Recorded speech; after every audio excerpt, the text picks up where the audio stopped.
is back. Hey, Larry, how you doing? Doing great. Welcome.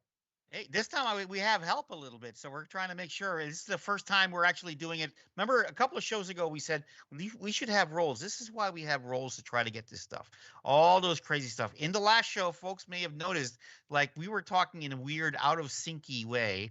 It was working, but it was not working. It was just, let's just say, it was so surreal. I left it posted up there. We didn't take it down because the discussion was still okay, but we left it. Yeah, and we're blue collar, right? We get it done. It's okay. Light blue collar, as you can see, just very light. Light blue collar. Right. Yes. Yeah. You didn't wear the uniform today, but that's okay. I You'll be did forgiven. not. I'll have to work on that. Yes. Oh, but hey, we're starting off with a birthday. Happy birthday. Happy Hold on. birthday. Yes. Happy Linux. birthday. Yes. Linux turned 30 Oh my this gosh. week. Hold on. Oh, geez. Do I have this working? Let's find out. Yes. We can't monetize this video anymore. Thank you very much. Yeah. Or maybe we can.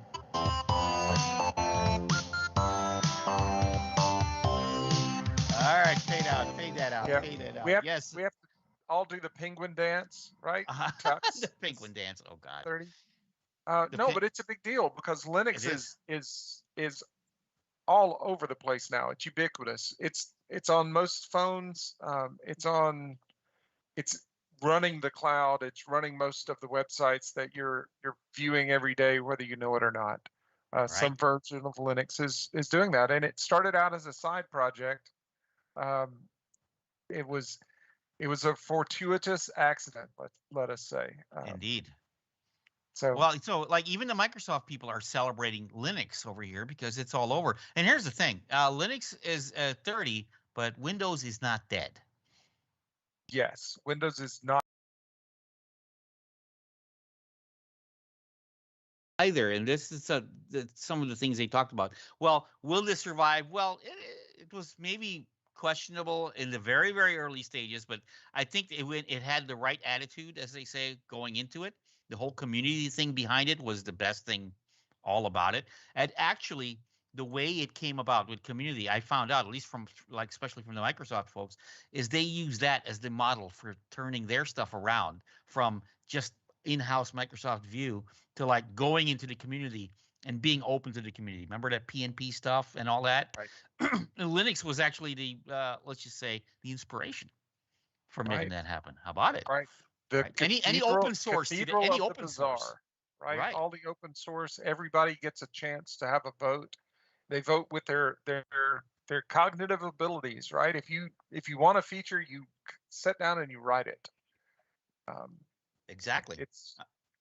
It's the real sort of a libertarian sort of view. I mean, really, to get that out there, but not to get into politics. Let's leave the politics out of it. But oh, look at this! If you go to the website over here, and we're gonna pass on the links to everybody over here. In fact, I'm pasting the link onto the chat because here's something that we can do. Since we actually have a producer, our producer can edit live, so she can make you look really small or put a cat on top of you if she wanted to, or she can take this link and put it onto our stream and show the link potentially, or paste it onto our site maybe wherever it happens to go. But here it is, the Linux birthday party. Apparently, answer a Linux trivia for a chance to win a parting gift. Parting? Why would you want to be parting? Right. Swag. Okay, I understand swag, but yeah. party? So this was a SUSE event. SUSE is one of the oldest Linux distributions that's still going, and this is a link to a live event that they did on Wednesday for the. If you knew SUSE like I knew SUSE, oh, what an org. Oh, sorry, yes. I'm dating myself. That's an old song. And they actually bought recently Rancher. Rancher is big in the Kubernetes zone, so there's a lot of cloud history and a lot of clout behind them as an organization. So everything that we do a lot now with Docker or with Kubernetes or all these pieces, all the container stuff, Linux is behind the scenes, almost like the default, the way to go. Every time we were trying to make something work, it's like, well, we want to make it work in Windows. You won't have a Windows yet. You'll have a Linux probably, or Ubuntu, or one of those like other builds of things. But that was the key, right? And the bigger corporations sort of like took their own ways of getting at this. But in the end, though, it's still fantastic that the open source piece is the linchpin to things that big companies have to at least defer to, right? Yes, absolutely. Ah. All right. So what else do we have? What else do we have? Hey, so you had a topic over here earlier. We were talking about that big blast, and well, there's a The whole bunch big, of like security issues over the last week. As usually, it seems like every week there's something going right. on. There was the We Power Platform hole that we saw that somebody did a portal, and then all this info got out. Again, a case of negligence, true enough. read But the this is manual. not. Yeah, this is not really negligence. This is a problem. Was a Right. problem. So, Tell us about it. recently Canada, the one of the big service providers, internet service providers in Canada went out, and it was out for a while. And people with IoT devices, right? People that had signed up and had a front door lock that was um, controlled It, via the web, controlled via their phone, right. they weren't able to use them because Oh my God. the internet service was out. And so, you need backups for all of that. But it comes down to risk. And one of the things that we as people that work in the cloud need to talk about and understand is the total risk package that we have. And what's on the screen here is a list of you know uh, routers with 4G backups, and it's just a way to kind of mitigate that risk. If your service provider goes out, you can have it automatically fail over to a cellular network, and that way those always connected devices can continue to work. Yes, pasting that And link over into the chat as well over here as we're yeah, looking at it. So I mean, so here the concept is it's a backup. Things go right, down, internet goes down. You have actually a like literally, it's almost like having a server. But because technology is so good, you can actually fit it into the router. Because it's almost like having your own. Remember, we would have our own machine sitting somewhere in the old LAN system that we have. I mean, this is great. It's like the router itself as a backup device, or right. You don't have to connect. So a lot of big industries will have two ISPs, right? One that's a failover to the other, and you run sort of in a dynamic mode where both of them are active, so that you're able to check health on each. This is just a way of doing that that's automated. That means that we don't have to set up anything ourselves. There is complexity involved, but it's isolated. We're decoupled from having to deal with that complexity. wow. And that leads us to the one of the other topics of risk is, what happens if Amazon goes down, or Azure goes down, because that's happened Yikes. recently as well. Holy smokes. Uh, So so you if had it a couple of other links over here on this system over here related right, to so that. these are one of the reasons that systems can go down is because of attacks, right? And so there's security involved, and there are two sites to look at. One is attack miter.com, Hmm. and the other is shieldmiter.com, and it's Oh, .org. .org. Sorry, .org.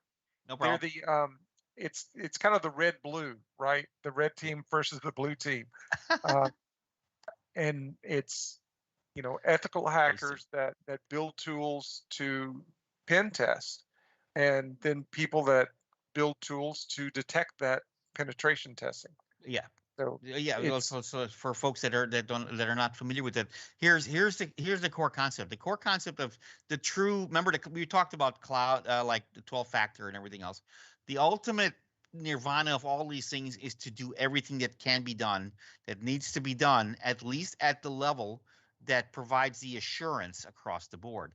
And right, sometimes this can be considered like maybe the premium kind of device. Oh, to have a penetration test and everything else. Well, doesn't that seem like really severe, to have one of these? But here's the thing: it's called due diligence. You have something wherein you're holding on to customer information, maybe health information, maybe something right, that's like if it goes public, even if in a small way, can hurt. It behooves you to have to look into this, and maybe not everyone can necessarily afford it, but there is a level at least that you can strive for. And right. this actually looks like These that. are tools. These are tools that are free and open source that There you go. your internal security people can use and pick up and test your systems themselves. And I mean, check the site out. There's some really cool tools that will allow you to look at the memory of a running Windows system, a running Linux system, and check for keywords, Whoa. and so that you can check to see if you're exposing anything, even in your running applications. All right. So this is It this is looks like they have super a low paid level. version. Yeah, it looks Yeah, like they have a paid version though too. this is super low level. Gets you a chance um, to protect yourself a little bit better, Wow. because these outages they're coming, right? I mean, the whole idea of no one's going to look at our company. Our company's too small, right? No one would want that information. That information's not valuable to anyone. No, no, it's not if you're going to get hacked. It's when you're going to get hacked. When someone Right. is going to put a ransomware attack against you. Mm-hmm. And building out your DevOps pipeline so that you can redeploy in a different environment. We should talk about should I, as a developer, as an architect, build my system so that it can run on Azure and AWS. That's a lot of overhead for me to Yeah, build into my that system. is. I mean, And that's and why they came up with like the Cloud Foundry and all those for exactly that reason. right, and there's an abstraction layer that I can put in place, but if I put that abstraction layer in place, I'm missing out on some of the power that I could get if I Mm, just left it all to the ISP, the cloud provider. right. Do if Azure goes down, Microsoft's going to work on it, right? Indeed. So there's a lot of business continuity things that we as architects need to look at and understand, because I mean that's our job. Our Right. job is to recognize the risks and kind of plan for them and plan around them. So plan on outages. And Right. I like the idea, of Netflix has the chaos engineering. That's kind of an after Yes.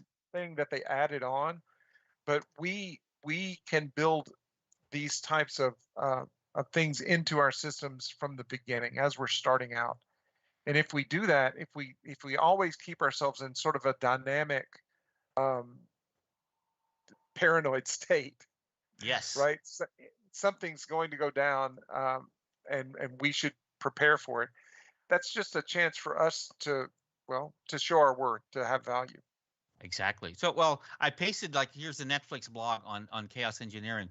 If you want to study something to say, how does somebody do it in that scale in the real world? Well, here's Netflix, again, for good or ill, for their programming or whatever it is that you're worried about.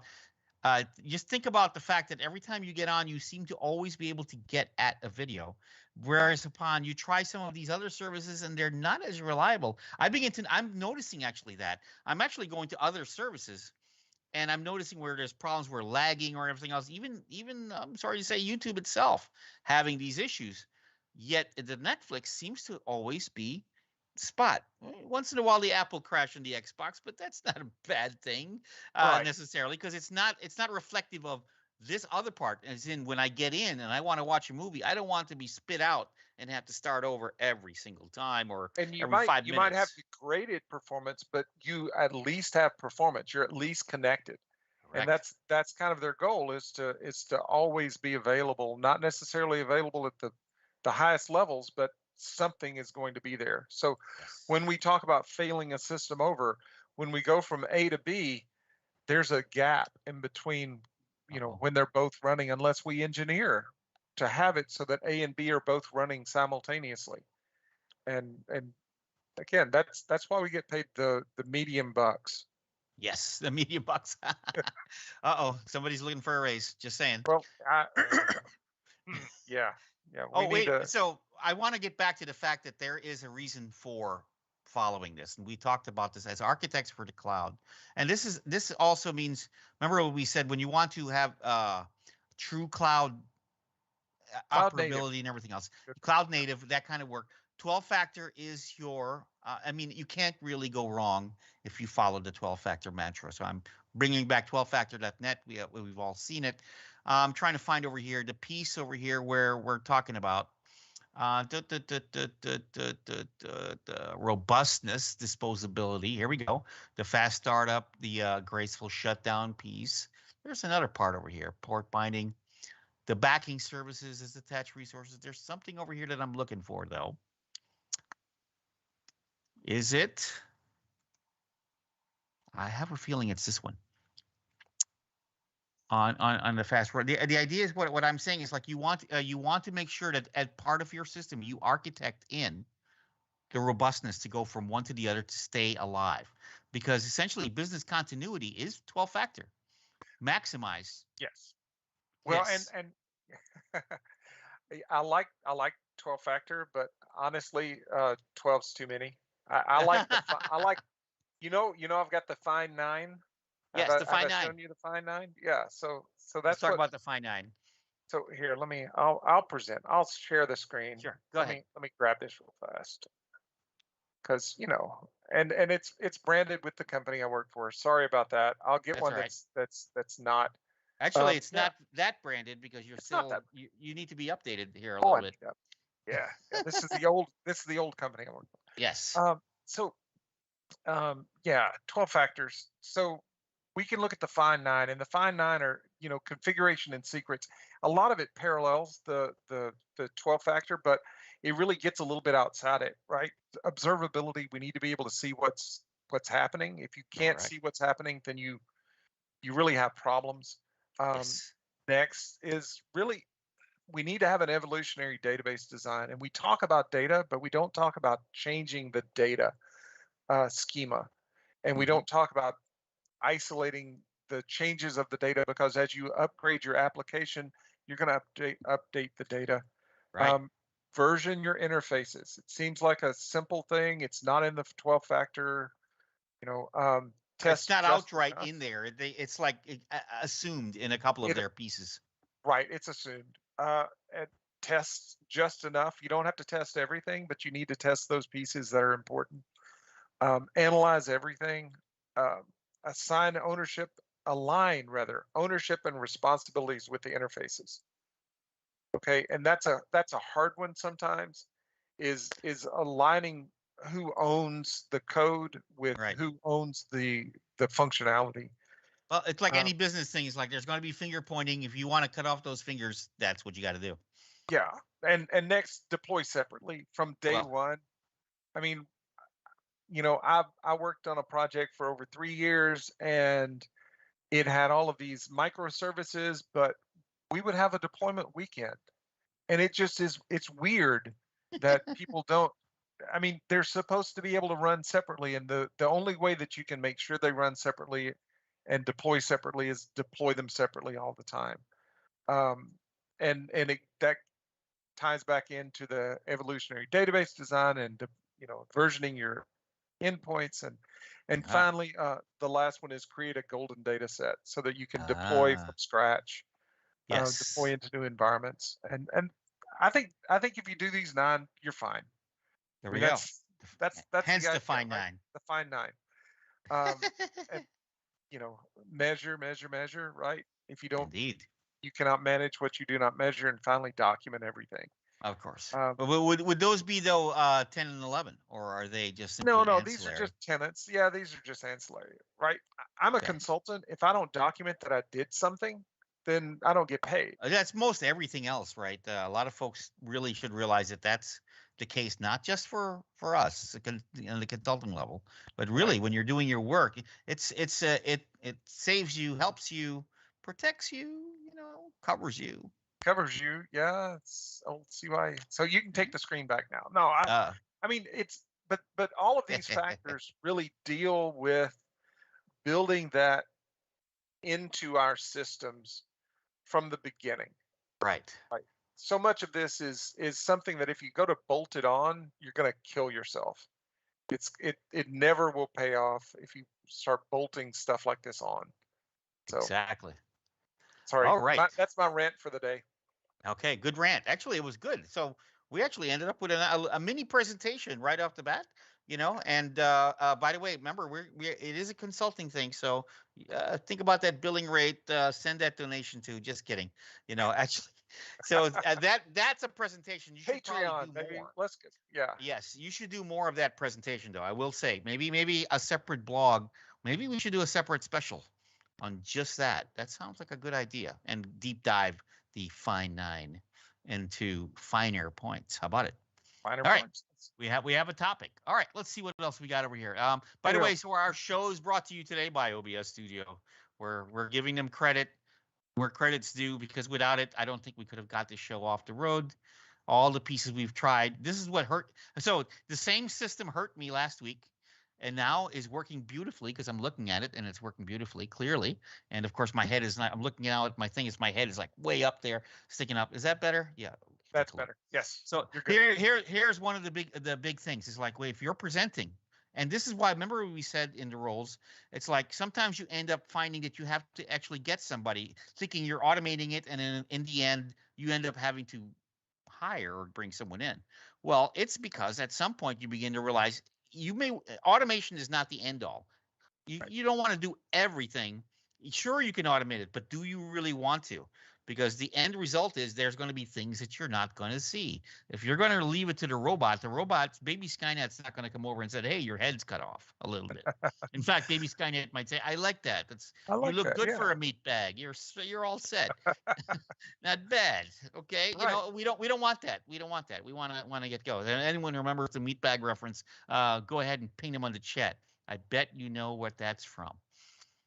So that's OBS. Yes. OBS, yes. Having a producer, having a security, coming back to our cloud thing, you need someone that their whole role is around security. You need someone that their whole role is around DevOps. If you put that hat on all of your architects, none of them are going to give it enough No. time. There's That's just exactly right. That's exactly right. The roles are very key. So this essentially exemplifies that when we're going through it. And speaking of exemplifying things, we talk. One of the topics that I want to bring up is the concept of the center of excellences. If anyone has ever seen now this thing going around, you might have noticed. And this has actually been around for a while, but it keeps coming back. The concept is, hey, we're doing all these practices of this and that. We should have a center of excellence where all knowledge is it's available. That little, Asgard or Olympus, where they come over and they see all the gods lined up, and they have their wisdom and knowledge to perform with you. And I remind folks that when they want to think of it in those terms, that the gods have personalities, and they have everyone from tricksters to bad guys and good guys and stuff like that. So just keep that in mind. It's the same in the case of the center of excellence. The issue is a center of excellence a place, a destination, an idea, or is it tools that make it happen? Yeah, I think it's a community, right? It's what it should be. We should be. Well, because it is a collection of information, and I love SharePoint. Yep. SharePoint has a lot of interesting tools to automatically curate a lot of that information. Yes. And bring it and surface it.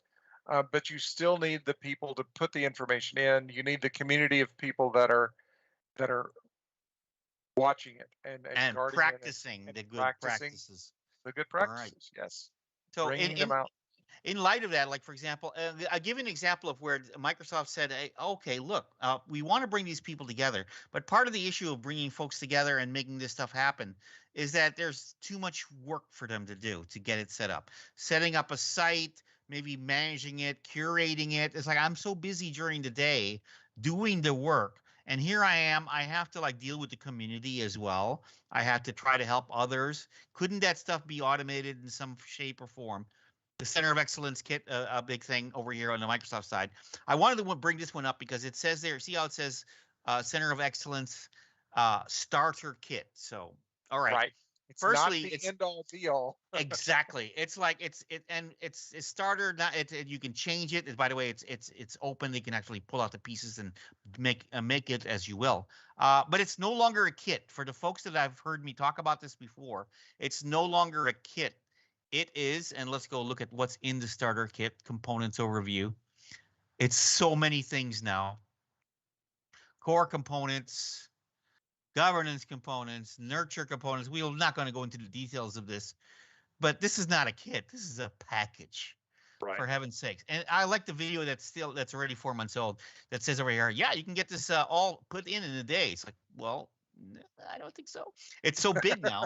It takes a while. And then, of course, it has to run all these flows that checks out your enterprise without the idea that, well, maybe we've been using Power Platform or M365 for a few years now because what is it, 2021? Yeah, it's been around for a few years now.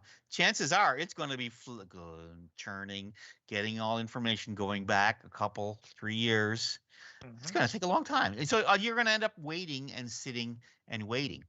But here's the cool thing. It's like when you have things like this that are on open source areas where you can go to GitHub and get them, whether it's from Microsoft or anyone else, it's worth getting them and getting them as your starting points and bringing in the technology, whatever technology you can use to help you. It can't hurt. Right. And remember, sharing is caring. If you look at the top right corner, there is an edit button there. Yes. Oh, I like this one. You remember this one? Yeah. Check it out. Oh, where did I go? I went to GitHub. Went to GitHub.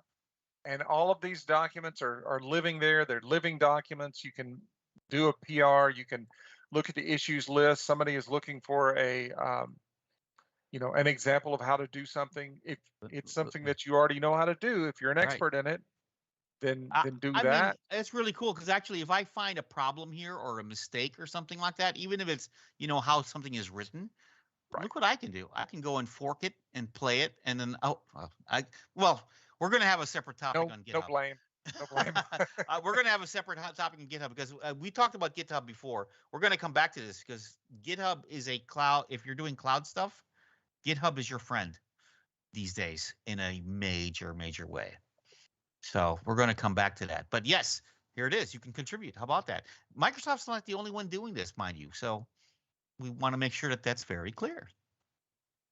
What's my last one? My last one is I'm just giving you an idea of what I'm going to be playing with next, and that's Azure Synapse Analytics. Have you got to play with this yet, Larry? I've not. Tell me a little bit about it. Why would I care? So why would we care? So you remember there was workspace analytics in Windows and stuff, and the concept of Azure, the Azure data storage, and all these other things over here.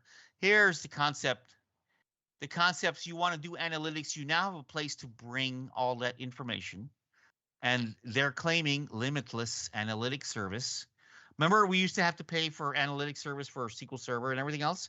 Right. This is it's almost like you went from horse and buggy to Blade Runner from SQL's analytics service to this. Now, let me ask you, did we go from a manual transmission to an automatic transmission? Do I have to build out a star schema or anything like that with this, or do I just input my data? Is all built in, and there's all kinds of tools. Check this out, right over here. It's like there's a query system, and you talk. Well, I won't say English, but you will talk data. Us who talk data. Yes. Select Larry from side of couch to X. Pick up money. That's we're talking data, right? This is the way it works. The query system is straight up what everyone knows. All you're doing is bringing together data from everywhere, unified analytics. The reason why I'm looking at this is because now people keep asking, saying, "Hey, we want to bring data from Google, from Facebook, from Microsoft, from wherever. We want to bring them all, and we want to make one dashboard for it all." It's like, well, in the past, even now, if you try to do that, you can't. I mean, they all have their data in different formats and different ways and everything else.